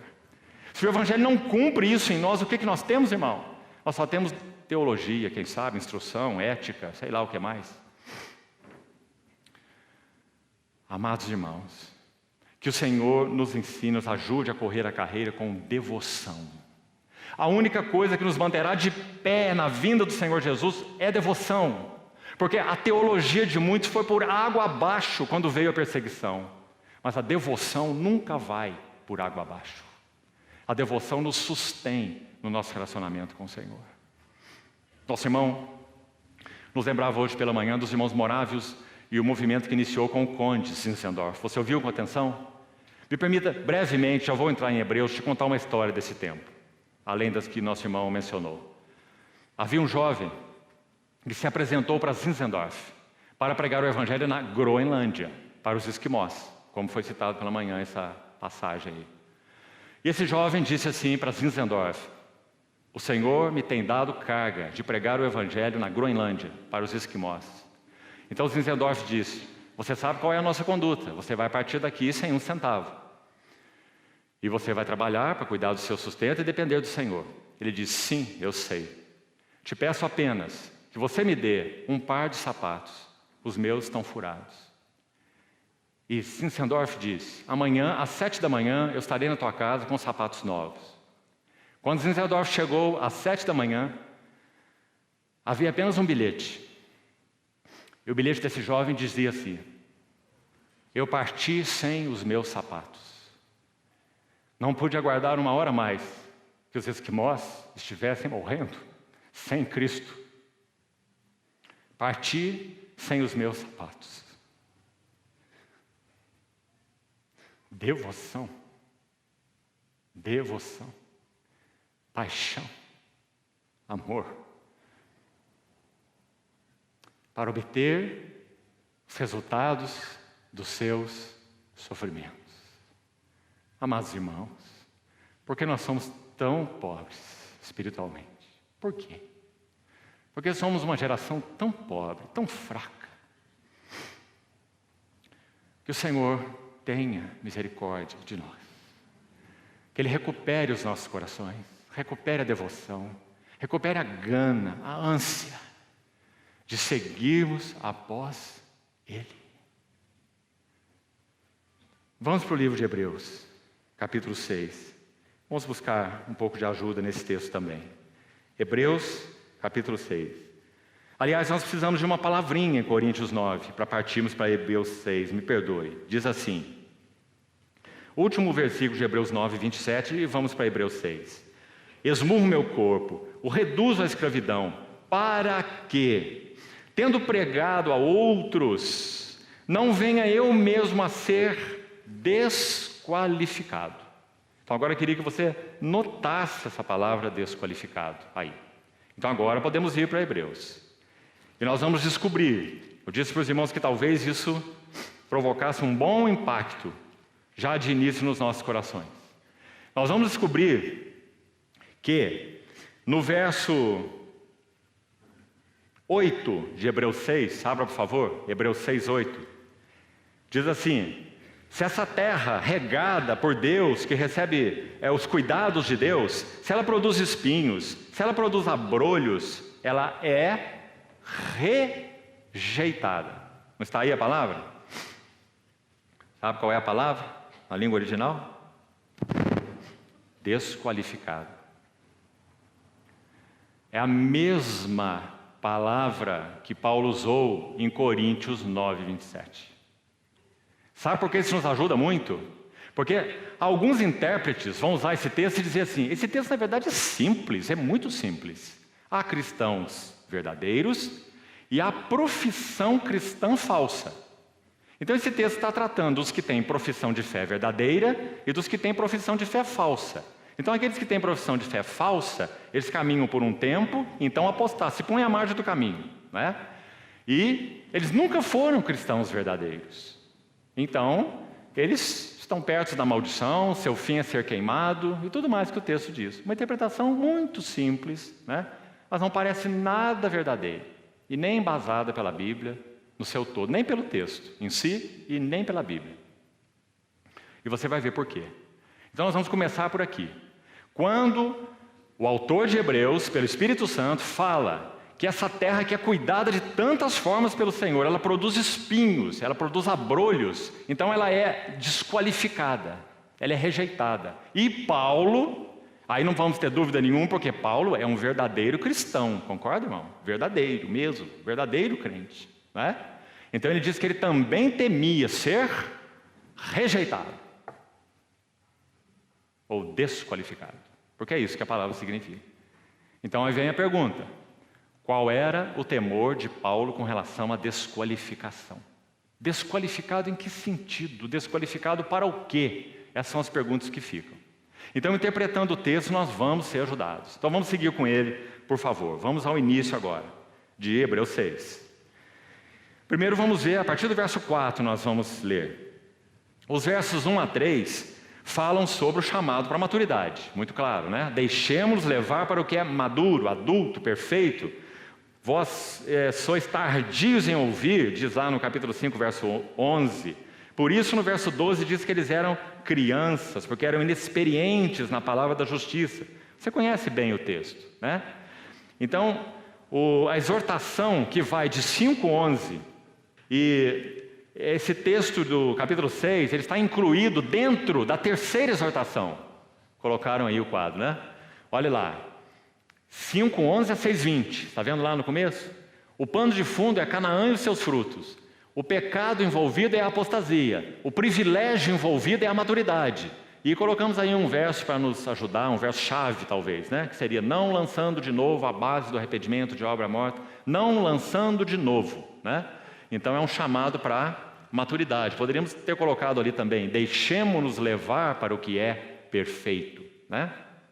Então, o livro de Hebreus apresenta um progresso no pecado e apresenta um progresso no privilégio, não é?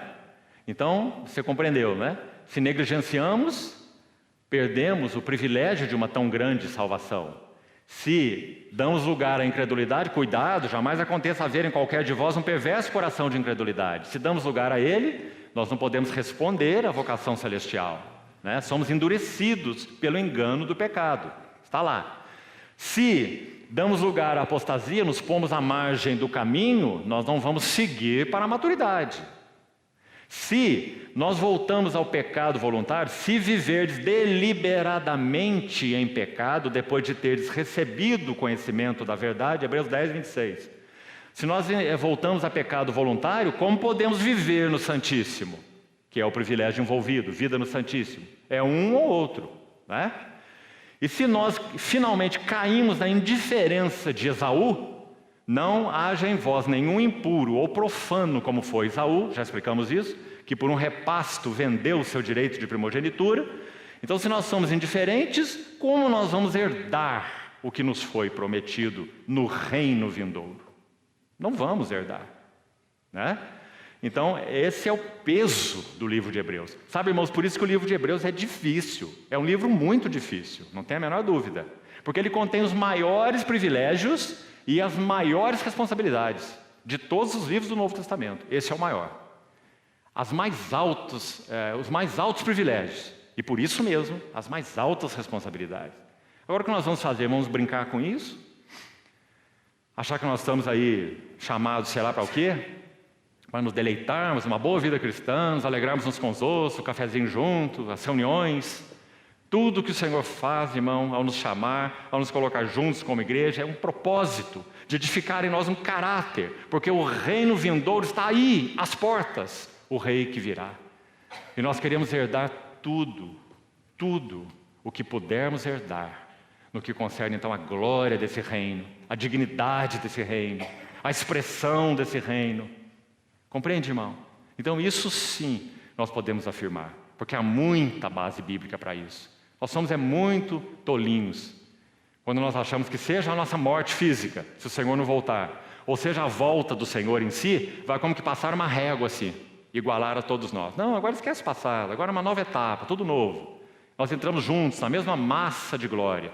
Realmente, estude sua Bíblia melhor, porque você vai ver que não há base bíblica para isso. Até entre estrelas e estrelas há diferenças de esplendor. Uns correm assim, outros correm assim, outros correm assim. Por isso as exortações. Então vamos lá. Vamos ter tempo, com a ajuda do Senhor, de concluir. Primeiro, nós precisamos ver o que eles tiveram, o que eles receberam. Vamos lá, Hebreus 6,4, olhe para a sua Bíblia, por favor. É impossível, pois, que aqueles que uma vez foram iluminados, já vamos parar aí. Se tivesse se referindo a uma profissão falsa, uma profissão de fé falsa, não poderia usar essa palavra, porque ser iluminado é uma coisa muito significativa na Bíblia. E mais uma coisa importante aqui que eu gostaria de dizer. Se o pano de fundo é Canaã e seus frutos, eu disse para os irmãos que, quanto a mim, eu estou convencido que o pano de fundo de Hebreus 3, Hebreus 4 e Hebreus 6, que nós estamos estudando nesses dias, é Cádiz Barneia. Porque foi em Cádiz Barneia que eles caíram. Então eles tiveram que errar mais 38 anos no deserto. Porque ali eles caíram. E nós lemos já o texto da queda deles. Quando eles mandaram espias, quando eles receberam o relatório com incredulidade, profanaram a terra, né? E o Senhor então disse: agora vocês não herdarão. Números 14, que eu citei para você ontem, Números 14, 11 e 12, se eu não me engano. O Senhor diz: eu os deserdarei. A terra era deles. O sangue foi derramado para eles entrarem na plenitude da herança. Eles comeram a carne do cordeiro para entrar na plenitude da herança. Eu trouxe eles até aqui para entrarem na plenitude da herança. Mas eles profanaram a minha herança. Eles não entrarão na minha herança. Eu os deserdarei. Palavras do Senhor. Aí você pensa: mas isso é Velho Testamento, irmão. Nós estamos na era da graça. E aí eu te respondo: leia Hebreus. Você está sendo leviano. Estude Hebreus. Porque Hebreus vai tomar este panorama e vai aplicar para nós, cristãos, não para judeus. Então, aqueles que foram iluminados, quando? Pela luz da palavra de Deus através de Moisés. Então, o pano de fundo aqui é a geração do deserto, é Cádiz Barneia. Então, eles foram iluminados pela luz da palavra de Deus através de Moisés. Iluminados como? Irmão, em todos os sentidos. Iluminados quanto à redenção, sangue do cordeiro, carne do cordeiro, não é? O juízo que veio sobre o Egito e não nos atingiu, porque quem pertence ao Senhor já passou da morte para a vida, sim, e não entra em juízo, não é? Muito claro, essa é a nossa segurança. Então é para esses que o autor de Hebreus está escrevendo. E é sobre esse pano de fundo que o autor de Hebreus está escrevendo. Então ele vai dizer: você se lembra da geração do deserto? Foram iluminados. E aqui eu queria dar 2 destaques do iluminados. Iluminados quanto à redenção, como já falamos, viram o juízo de Deus, viram o valor do sangue, comeram a carne do cordeiro. Iluminados quanto à redenção. E, número 2, iluminados quanto aos propósitos de Deus. Porque o Senhor havia dito que Ele ia tirá-los de lá, não é para ficar no deserto, errando, caminhando aqui ou ali, mas é para levá-los para uma terra que emana leite e mel. Então eles foram iluminados quanto aos propósitos eternos de Deus. E você foi? Você conhece quais são os propósitos de Deus? Então é muito maior a tua responsabilidade. E o propósito de Deus, para resumir em uma frase, é que todos nós cheguemos à estatura de varão perfeito, à plena varonilidade, à medida da plenitude de Cristo, que é o que Canaã tipifica. Plenitude de Cristo. Então eles foram iluminados. Segundo, vamos seguir aí. Provaram o dom celestial. Como que eles provaram o dom celestial? Comeram carne do cordeiro, comeram maná, que era o pão do céu, não é? Então eles provaram o dom celestial. Senão você lê esse versículo e não entende. O que será que é isso? Que dom celestial que provaram? Não estou entendendo nada. De quem que ele está falando, afinal de contas? Então ele está falando do povo de Israel, voltemos, e está dizendo que eles foram iluminados quanto à redenção, iluminados quanto ao propósito de Deus, provaram o dom celestial. Que dom é esse? Carne do cordeiro no Egito mesmo, maná no deserto, provaram o dom celestial. Seguindo, deixa eu citar aqui para você nessa etapa, provaram o dom celestial. Eu quero citar 3 comentários aqui para você, uma frase.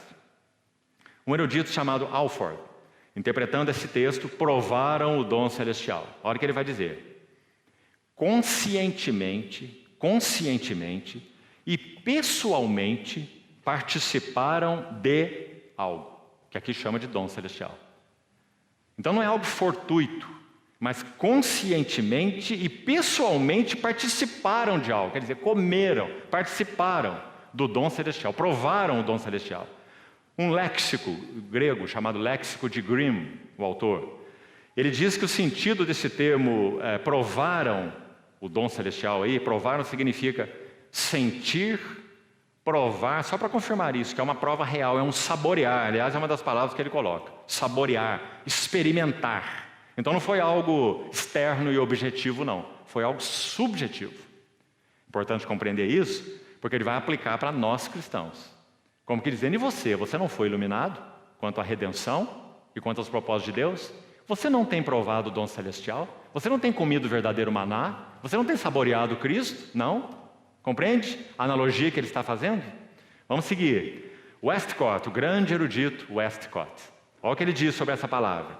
A palavra provaram aí nesse texto expressa uma real e consciente experiência da bênção apreendida no seu verdadeiro caráter. Uma real e consciente experiência da bênção apreendida. Então, não tem nada aqui que seja espúrio, né? Mas real, verdadeira experiência da bênção recebida. Vamos para a próxima frase. Se tornaram participantes do Espírito Santo. É a última frase do verso 4, está vendo aí? Se tornaram participantes do Espírito Santo.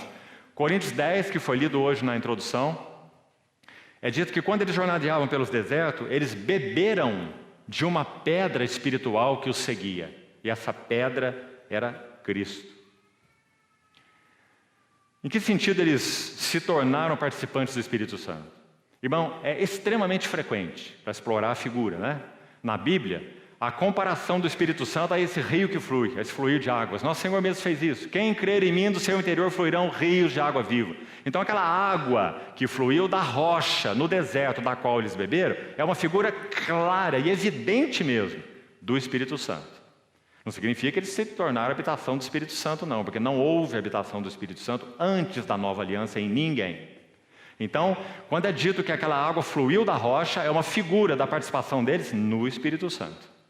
Água que flui da rocha ferida. A água que flui do Cristo ferido. Então, se tornaram participantes do Espírito Santo. Provaram a boa palavra de Deus. Vamos para a próxima frase aí. Verso 5.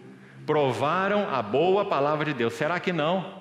Ora, irmãos, lá estava Moisés. Como provaram da boa palavra de Deus? E só o que fizeram era murmurar. Um outro erudito, nos ajudando nessa expressão, provaram a boa palavra de Deus, olha o que ele diz. Não meramente provaram, mas reconheceram a benevolência da palavra de Deus. Esse erudito chamado George Milligan. Não meramente provaram, mas reconheceram a benevolência da palavra de Deus. Seguindo ainda, e também é dito que provaram os poderes do mundo vindouro. Está vendo aí? Você está 4 exemplos para os irmãos do que eles provaram, que tem a ver com os poderes do mundo vindouro. Primeiro, eles provaram a Shekinah da presença de Deus. Isso não era uma coisa pequena não, irmão. Era uma coisa tremenda. Aquela glória que se manifestava no Santo dos Santos. E que o sumo sacerdote tinha acesso uma vez por ano. Shekinah, da glória, da presença de Deus. Segunda coisa, quanto aos poderes do mundo vindouro. A nuvem. Você imagina isso, irmão? Poderes do mundo vindouro. Eles tinham uma nuvem particular. Você pode imaginar isso? No deserto. Eles tinham um guarda-chuva particular.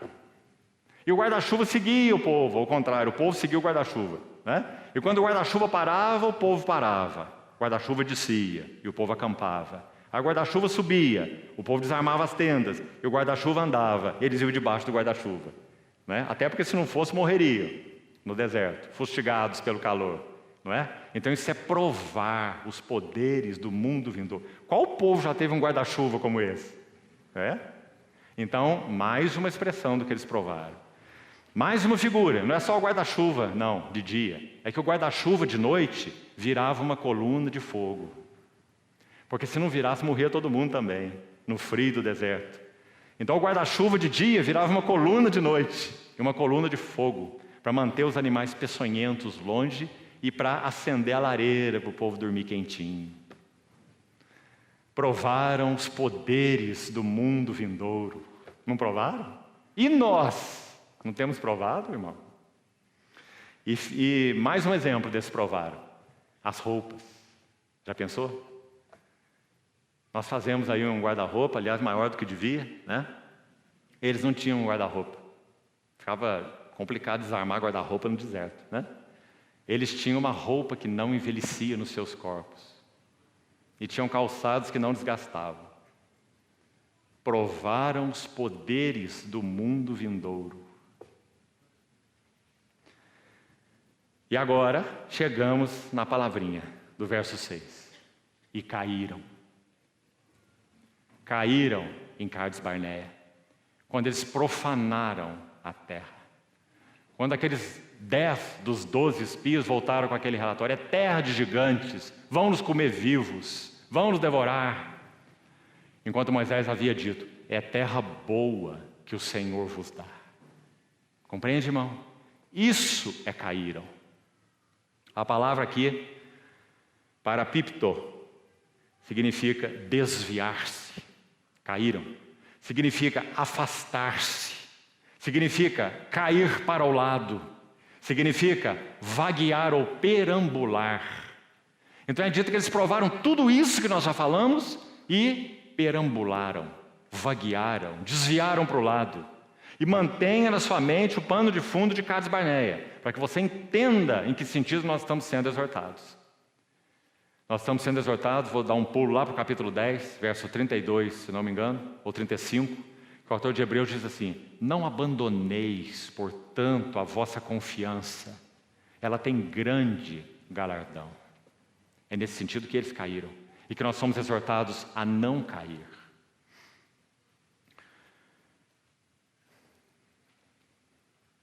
Vou avançar um pouco mais aqui. Vou ler para você 2 comentários sobre esse caíram, que vão nos ajudar.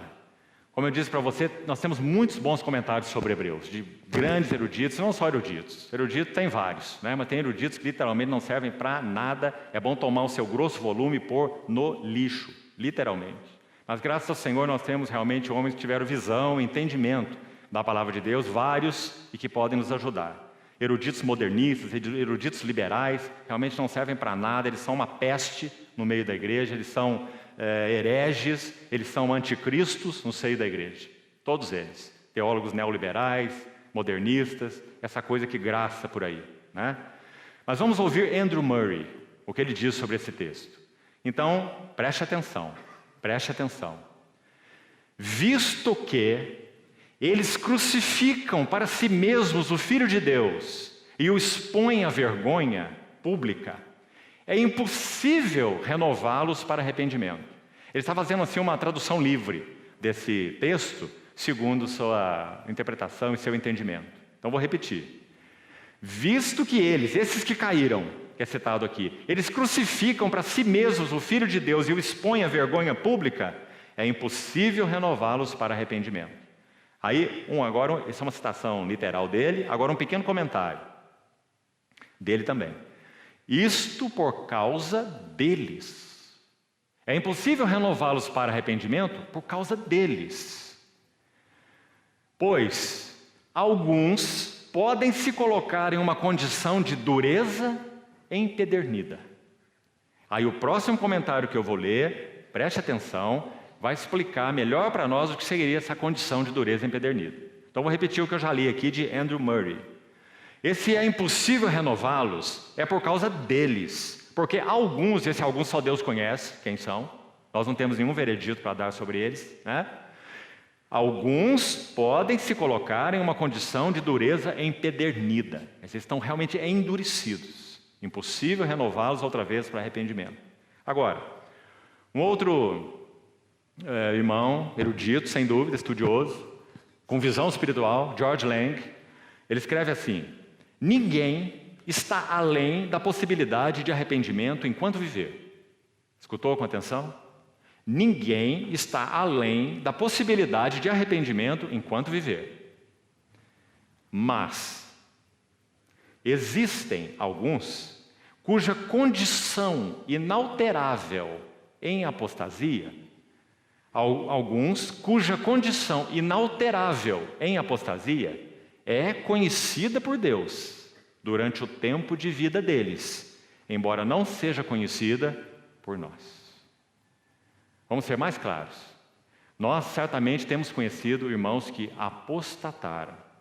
Por exemplo, irmãos que voltaram, depois de professarem uma fé cristã, serem batizados, reunirem-se, voltaram para o judaísmo e negaram Jesus de Nazaré, vindo em carne. Nós aqui conhecemos pessoas. Sabe o que isso significa? Apostasia. Sabe qual é o perigo para eles? Que seja impossível renová-los para arrependimento. porque estão expondo o Filho de Deus à ignomínia e crucificando para si mesmos, nas palavras de Andrew Murray, o Filho de Deus e o expondo à vergonha pública. Irmão, é muito grave. Por isso o livro de Hebreus exorta. Deixa-me dar um pano de fundo que vai te ajudar talvez mais. Os hebreus estavam sendo perseguidos nesse sentido. Porque veja, eles eram hebreus, judeus. Mas eles viram a glória de Cristo, viram quem Ele é. Olha como o livro começa. Deus nos falou no Filho, Ele é o resplendor da glória, Ele é o herdeiro de todas as coisas, Ele é maior que os anjos, Ele é maior que Moisés, Ele é maior que o Arão, Ele é o verdadeiro tabernáculo, Ele é o sumo sacerdote. Por isso o livro é tão lindo, né? E os hebreus sabem tudo disso. Então eles viram Cristo. Então o autor está dizendo, agora, cuidado. Vocês suportaram muita luta, muito sofrimento, até o espólio dos bens de vocês por causa dele. Não abandonem a vossa confiança. Ela tem grande galardão. Se retroceder, nele não se compraz a minha alma. E tudo mais que você lê nesse livro. Então, irmão, pergunta para nós. Você acha que algum de nós aqui está além da apostasia? Não. Se isso aconteceu com alguns irmãos, isso também pode acontecer conosco. Então guarde o seu coração. Não crucifique o Filho de Deus para você mesmo e o exponha à vergonha pública, porque essa condição em você pode ser inalterável. Vamos seguir. Verso 8, já estamos terminando. Verso 7. Porque a terra que absorve a chuva que frequentemente cai sobre ela. Oh, como o Senhor abençoou o povo de Israel no deserto. Como o Senhor tem nos abençoado. A chuva que frequentemente cai sobre ela. E produz erva útil para aqueles por quem é cultivada, recebe bênção da parte de Deus. Mas se produz espinhos e abrolhos, é desqualificada. Foi a palavra que Paulo usou em Coríntios 9, então. Dizendo, eu temo ser desqualificado tendo pregado a outros. Então o que eu faço? Eu corro, não sem meta. Eu luto, não como desferindo golpes no ar. A consciência que Paulo tinha, irmão, da necessidade de guardar a fé. Como ele falou isso para Timóteo? Combati o bom combate, completei a carreira, guardei a fé. Guarda o bom depósito que te foi confiado. Não é? Compreende, irmão? Se produz espinhos e abrolhos, é rejeitada, desqualificada. E perto está da maldição. E o seu fim é ser queimada. Textos que vão ilustrar para nós essa desqualificação. Vamos terminar com isso. Veja só. Primeiro, então, já falei. Essa palavra rejeitada, traduzida aí na Revista Atualizada de Almeida como rejeitada, é a mesma de Paulo em Coríntios 9, 27, desqualificado. Então isso é importante. Paulo temia essa situação. Por que nós não iremos temer? Guarda o que tens, para que ninguém tome tua coroa. Nós estamos sendo assediados por judaizantes. Temo, irmãos, que isso entre de forma sutil, guardando dia, regras dietéticas, coma isso, não come aquilo, prove isso, não prove aquilo, coisas que com o uso se destroem, segundo Colossenses, capítulo 2, cuidado com essas coisas. O que mais? Práticas judaizantes, como por exemplo, shofar. Guarde com relação a essas coisas. Não há nenhuma base bíblica para a igreja tocar shofar. Nenhuma. Pelo contrário, isso é uma coisa esquisita, não é? Práticas judaizantes. Essas coisas entram de maneira sutil e assolam a igreja. E confundem os cristãos. E trazem mistura para a nossa fé. Irmão, mistura começa devagar. Uma mulher introduz uma medidazinha de fermento em 3 medidas de farinha. E basta. Para que tudo fique levedado. Essa é uma das parábolas de Mateus 13. E fermento na Bíblia fala de imoralidade, fala de hipocrisia e fala de falsas doutrinas. Essas 3 coisas são fermentos, segundo a Bíblia. Imoralidade, hipocrisia e falsas doutrinas. Por isso Hebreus 13 vai dizer, não vos deixeis envolver por doutrinas várias e estranhas. E já que eu citei isso, por favor, peça ao Senhor ajuda aí e se concentre um pouco mais para nós terminarmos. Em Hebreus 13, de onde vem esse texto, não vos deixeis envolver por doutrinas várias e estranhas, porque o que vale é o coração estar confirmado com graça e não com alimentos, pois de nenhum proveito têm os que com isso se preocupam. Isso está em Hebreus 13, se você quiser leia. Agora sabe o que ele diz na sequência? Olha a beleza disso. Possuímos um altar, do qual não tem direito de comer os que ministram no santuário. Esse versículo é muito simples, irmão, mas eu não sei se você consegue entender, sem conhecer bem Hebreus. Sabe o que ele está dizendo? Os que ministram no santuário, no templo, as coisas dos judeus, os que ministram no santuário, não têm direito de comer nesse altar que nós possuímos. Possuímos um altar, do qual não tem direito de comer os que ministram no santuário. Esse altar está, digamos, esse altar fala da cruz, com certeza. Sempre o altar na Bíblia aponta para a cruz do nosso Senhor Jesus. Mas onde ela está representada da maneira mais evidente e mais clara? Qual é o altar no qual nós comemos? Me responda. A mesa do Senhor. Possuímos um altar, do qual não tem direito de comer os que ministram nas sombras, no santuário. No santuário. Compreendeu, irmão? Que privilégio que nós temos. Nós comemos na mesa do Senhor. Porque somos ministros de uma nova aliança. Louvado seja o seu nome. Então guardemos o nosso coração. E aí, concluindo. Agora. Verso 12. Quanto a vós outros, todavia, ó amados, estamos persuadidos de coisas que são melhores ou superiores. É uma das palavras-chave de Hebreus, ocorre mais de 10 vezes, 12 ou 13 vezes. Das coisas superiores e que são pertencentes à salvação, ainda que falamos dessa maneira. Ah, como o Espírito Santo é gentil, irmão. Ele falou coisas tão sérias, você viu aí?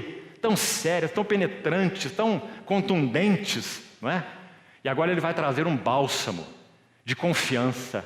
E vai dizer assim, olha, mas embora eu diga isso, embora eu fale com essa seriedade, com essa solenidade, eu estou seguro das coisas quanto a vocês que são superiores, que são pertencentes à salvação. Ainda que falamos desta maneira, a maneira contundente, séria, com que ele falou até o versículo 8.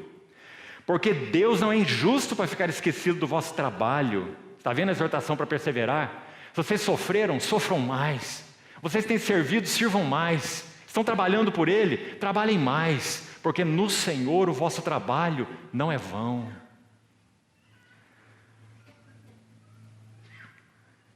Deus não é injusto para ficar esquecido do vosso trabalho e do amor que evidenciaste para com seu nome, pois servistes e ainda servis aos santos. Desejamos, porém, continue. Ah, que epístola preciosa é essa. Está vendo a chave dela? Todo lugar você vê. Continue, avança, progrida, corra, esforce. Sempre a mesma ênfase, com palavras diferentes. Então continue, cada um de vós, mostrando até o fim a mesma diligência para a plena certeza da esperança, para que não vos torneis notros, preguiçosos, descuidados. Traduzido aqui como indolentes. Para que não vos torneis indolentes, mas imitadores daqueles que não só pela fé, mas pela longanimidade, que aqui fala de constância, fala de resistência, porque nós estamos em uma corrida de fundo, em uma maratona. Longanimidade, e o resultado será herdar as promessas. Amado irmão,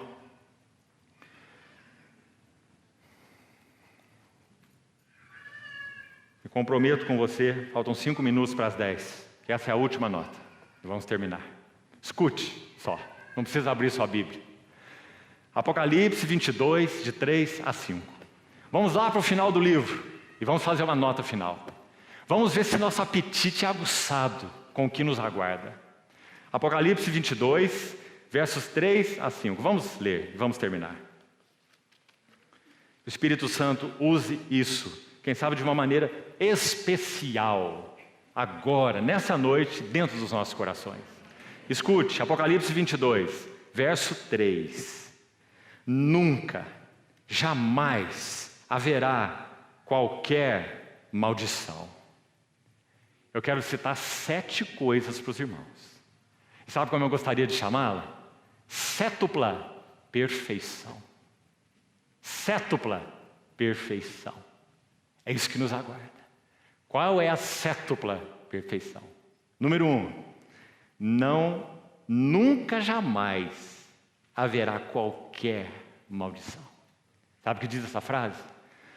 Perfeita ausência de pecado e perfeita bênção.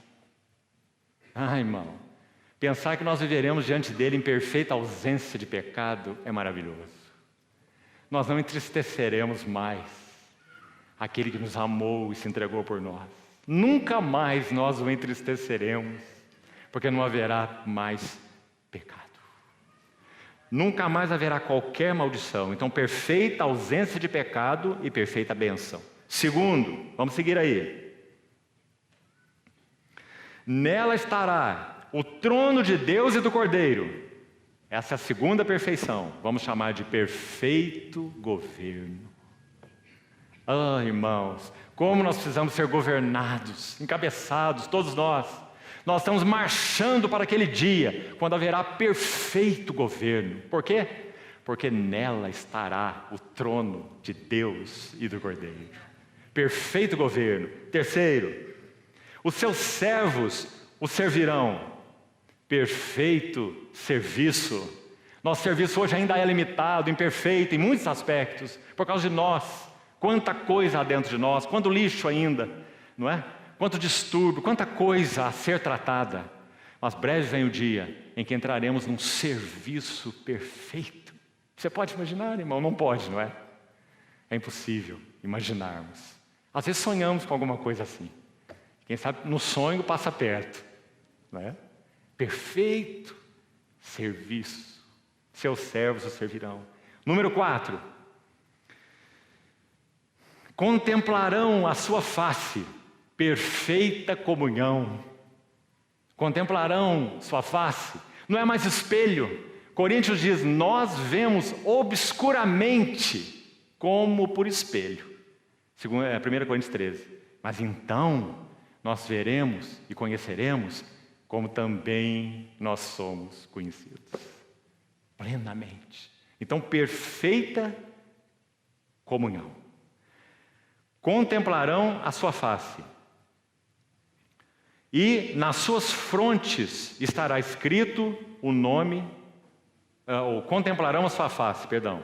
Perfeita semelhança e identificação. Contemplarão a sua face. Perfeita semelhança e identificação. Nas suas frontes estará escrito o nome dele. Perfeito conhecimento. Nas suas frontes o nome dele. Perfeito conhecimento. E por último, verso 5, já não haverá noite, e nem precisam eles de luz de candeia e nem de luz do sol. Candeia é sombra e sol é sombra. Nós não precisaremos nem de candeia nem de sol, porque o Senhor Deus brilhará sobre eles e reinarão pelos séculos dos séculos. Isso é perfeita glória. Sétupla perfeição.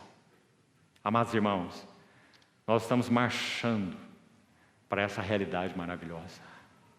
Vamos lembrar que marchemos bem, que marchemos de forma digna, que marchemos não como desferindo os golpes no ar, com meta, com entendimento, deixando para trás as coisas que ficam para trás, esquecendo, e avançando para as que diante de nós estão.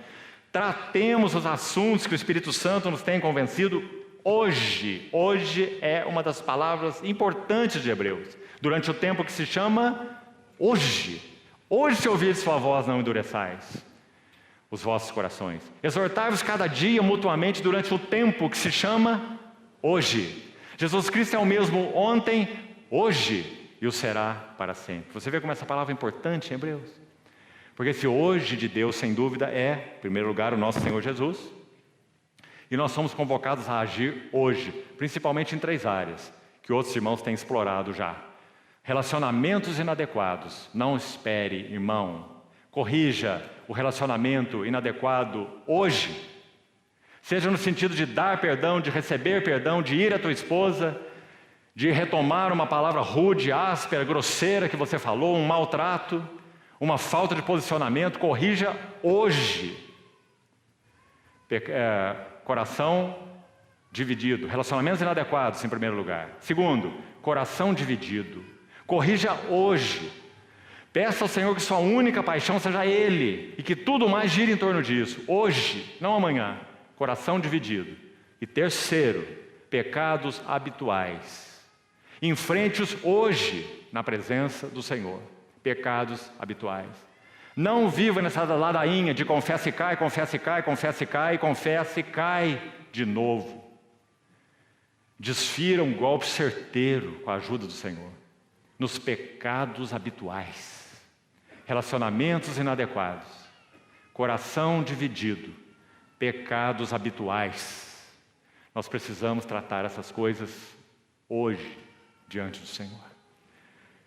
Portanto, corramos a carreira que nos está proposta, olhando firmemente para Jesus, o autor e consumador da fé, o qual, em troca da alegria que lhe estava proposta, o coração do Pai satisfeito, em primeiro lugar, e uma igreja comprada, em segundo lugar. A alegria que lhe estava proposta, suportou a cruz e não fez caso da vergonha. O santo nu, o santo esbofeteado, o santo ferido, o santo cuspido, não fez caso da ignomínia e está sentado à destra do trono de Deus. Considerai, pois, atentamente aquele que suportou tamanha oposição dos pecadores contra si mesmo, para que vós não vos fatigueis, desmaiando em vossas almas. Ah, irmãos, que o Senhor fale ao nosso coração. Vamos orar. Querido Pai Celestial, muito obrigado por tua compaixão por nós, sem limites, sem limites. Obrigado por teu amor invencível. Obrigado porque o Senhor nos procura nos lugares mais recônditos. Obrigado, obrigado, obrigado. Senhor, renova nosso coração para Ti. Senhor, retira, trata duramente com os Teus competidores no nosso coração. Senhor, nós queremos colocar a Tua mão, a nossa mão na Tua, para que possamos desferir golpes certeiros na face dos nossos adversários interiores, dos Teus inimigos dentro de nós. Não desferir golpes no ar. Ajuda-nos, Senhor, no domínio próprio, na disciplina. Queremos conquistar aquilo para o que nós fomos chamados. Ó Senhor, tem misericórdia da Tua igreja nesses dias. Nós nos reconhecemos tão fracos, Senhor. Nosso testemunho é tão nublado, é tão pequeno. O mundo tem nos influenciado mais do que nós temos influenciado o mundo. Tem compaixão de nós, Senhor. Perdoa-nos, atende-nos, visita-nos. Recupera-nos, Senhor. Nós te suplicamos. Alcança algo da Tua glória em nós. Queremos, Senhor, queremos que quando o Senhor vier, o Senhor realmente seja adornado com glória nos Teus santos. Ó Deus, cumpre com poder todo o propósito de bondade e obra de fé e nos torne dignos da vocação a que fomos chamados, para o louvor da glória da Tua graça. Te pedimos no Teu precioso nome. Amém, Senhor.